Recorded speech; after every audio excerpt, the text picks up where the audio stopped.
انا هنا سي وهبي، حتى انا راني هنا. انا هنا. زيد نسمعوا واش بغيت تقول.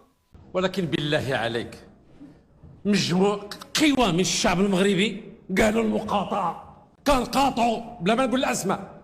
الحكومه ما كتجاوبش، ما كتقول هاد المقاطعه خايبه، والله هاد المقاطعه مزيانه. كيسبونا، الوزاره ديالكم كيسبوا الشعب المغربي، كيقولوا ليه المداويخ، كاين اللي قالوا القطيع.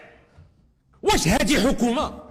الناس قطعوا زولوهم، علاش كتقطعوا؟ قطعوا الحليب الفلاحين، المشكله اللي كيعانوا الفلاحين. تبارك الله عليك السي وهبي، ما عندي ما نقول في هذا المقطع هذا. كلامك على صواب وكلامك على حق، ولكني فاش كنتي في المعارضه نشوفوك شنو غادي تقول منين وليتي وزير العدل. وأولئك الذين يكتبون ويشتمون كيدهم في نحورهم لن يستطيعوا أن يوقفوا هذا القطار الذي يسير بسرعة، وسنستمر وليقولوا ما يشاءون أو ما يشاءون. ودابا ما متفقش معاك، وبزاف ديال المغاربه بل الشعب المغربي كامل ما متفقش معاك في هذا الكلام اللي كتقول. فاش كنتي في المعارضه كنتي كتدافع على الشعب بسميت الشعب، ومن وليتي وزير العدل وليتي كتهين في المغاربه وكتقول هذا الكلام اللي ما يليق بالمغاربه. ندوزو لواحد المقطع اخر نشوفك شنو كتقول فيه انت كوزير العدل على القضيه الاجتماعيه ديال ما بين المراه والراجل، ونرجعوا نكملوا. اش غادي نديروا؟ عندكم ننخلع الشباب، اما الشيوخ ما كيديروا والو. قلنا الا تبتات لديه العلاقه خارج الشرعيه بين امراه ورجل، نتج عنه حمل ثم جنين ثم ولد. اذا كان هذا الطفل غادي يبقى عند الاب، الام مسؤوله مدنيه الى ان يوصل 21 سنه تعطي واحد التعويض للاب. اذا كان غادي يبقى عند الام، خص يخلص الرجل، ما يخلص هذيك المراه بدوك التعويضات حتى توصل 21 سنه. معناها واحد خارج قصر ليله غادي يخلص 21 سنه عليها. هذاك شغله، انا ماشي شغلي، انا ما يخليش ليا. وهذه كاينه في القانون الجنائي وغنديرها في القانون الجنائي، لان ما يمكنش واحد خرج ويكون لا مسؤول، يدير شغالته باش ما يولدش. كما سمعتوا معايا وزير العدل السي وهبي كيقول بانه مش يدير اللي يبغى، يدير الوقايه ديالو. يعني كيتكلم ما بين الولد الشاب والشابه، ما بين البنت والولد. الا مشى دار شي علاقات حرام، على الاقل وزير العدل قول هذاك الشيء راه حرام، ماشي غتحط ليه قانون ولد زعما كنخلع الشباب. لا، باش بالعكس انت ما خلعتيش، انت فرحتيه شجعتيه.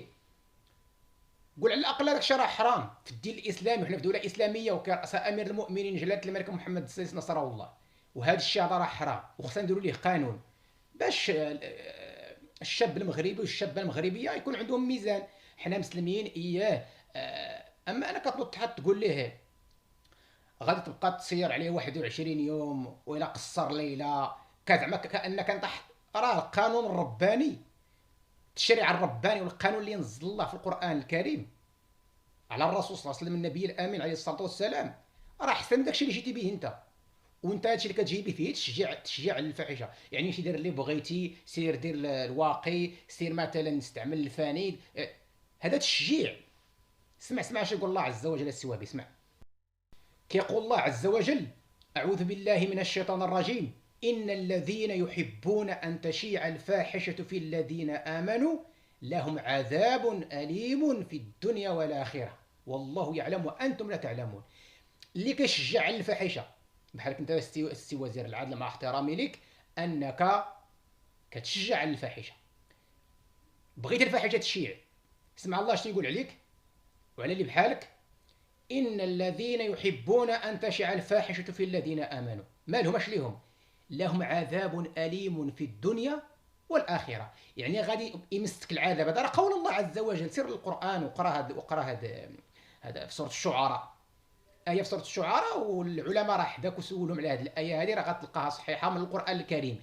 إن الذين يحبون أن تشيع الفاحشة في الذين آمنوا، يعني كيبغيو الفاحشة تنتشر وتشيع في المؤمنين، عندهم عذاب أليم في الدنيا هنا ويوم القيامة والآخرة، والله يعلم وأنتم لا تعلمون. غادي تنزل للقبر وحدك، غير تخلق المشاكل. الا جاب الله دار شي مصيبه داروها وما في راس المراه وما في راس الزوج ديالها ولا شي حاجه، صافي داكشي داز. لا لا حنا قلب عليه، صوروا، سير جيبو، ما عندناش شغل حنا. هذا بغينا نهدوا الامور شويه. بارك خلي الناس تعيش حريتها. واش انت كتصور معايا دابا؟ اسمع السي وهبي، انت كوزير العدل خصك تكون عادل في القضيه الاجتماعيه. اولا المغرب دوله اسلاميه وكيحكمها وكيرأسها امير المؤمنين جلاله الملك محمد السادس نصره الله، وحنا مع الملك وغاديين مع الملك، والمذهب ديالنا المذهب الامام مالك، وحنا غاديين ورا صاحب جلاله الملك في الصغيره وفي الكبيره. اما انت كوزير العدل غير الناس طلعتي للحكومه ما تجيش تفرض على المغاربه هذا المنكر، هذا الشيء اللي كتشجع فيه ما بين الرجل والمراه خيانه زوجيه وانت كتشجع عليها وبدير لها قانون. ما عمرنا حنا كمغاربه احرار غادي نسكتوا غادي نقبلوها. حنا مع جلاله الملك، جلاله الملك نصره الله هذا الشيء ما غيقبلوش، لانه فيه تشجيع على المنكر وفيه تشجيع على المراه تخون الزوج ديالها، وهذا الليبراليه ديالك شدها عندك. حنا هنا كنتكلم بصفتي انا كمواطن مغربي حر، عندي غير على بلادي وفوق داك الشيء على ديني. الدين ديالنا خط احمر وما كنخافوش. هنا كنهضر على راسي، ما كنخافش شي واحد الا الله عز وجل. لا نخاف في الله لومة لائم، يعني ما غاديش نخافوا منك ولا من غيرك. فاش نقولوا كلمه الحق ونامر بالمعروف بمعروف وننهوا عن المنكر بدون منكر فقط بالكلمه. فما عندكش الحق انك تقول هذا الكلام ودير هذه الميوعه على هذا الشيء ما بغات تصب. كنطلب من المغاربه انهم يديروا هاشتاغ لهذا الوزير، هادشي اللي قال الوزير، ورفضوا في هذا الكلام له خطير خطير خطير خطير جدا. لان الشتاء والغلاء والمرض والفيروس وهذا الشيء اللي كان الواقع في هذا الزمن هذا، غلاء المعيشه بسبب الفواحش والمنكرات وبالذنوب المعاصي ديالنا، والسي وهبي بغى يزيد يغرقنا اكثر. اخر رساله غادي نقدمها لك وزير العدل السي وهبي مع احترامي لك، تذكر راك غتنزل للقبر بوحدك. دوك اللي دايرين بيك وكيصفقوا ليك داك التصفاق حتى واحد راه ما غينفعك. غتنزل للقبر وحدك وغادي تسول وحدك، ويوم القيامه غادي توقف وحدك. كما قال الله عز وجل وكل ياتينا فردا. سوره التوبه قال لك الله عز وجل كل واحد غادي يجيب المفرد ديالو، فقط معاه الشهيد اللي هو الملك اللي غادي يقودوا الارض المحشر.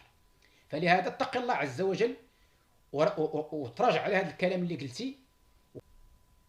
هذا ما كان من توفيق فمن الله وحده، وما كان من سهو او لهو او خطأ او نسيان فمني ومن الشيطان والله ورسوله منه براء. واعوذ بالله ان اذكركم به ثم انساه، واستودعكم الله الذي لا تضيع ودائعه. والسلام عليكم ورحمه الله وبركاته.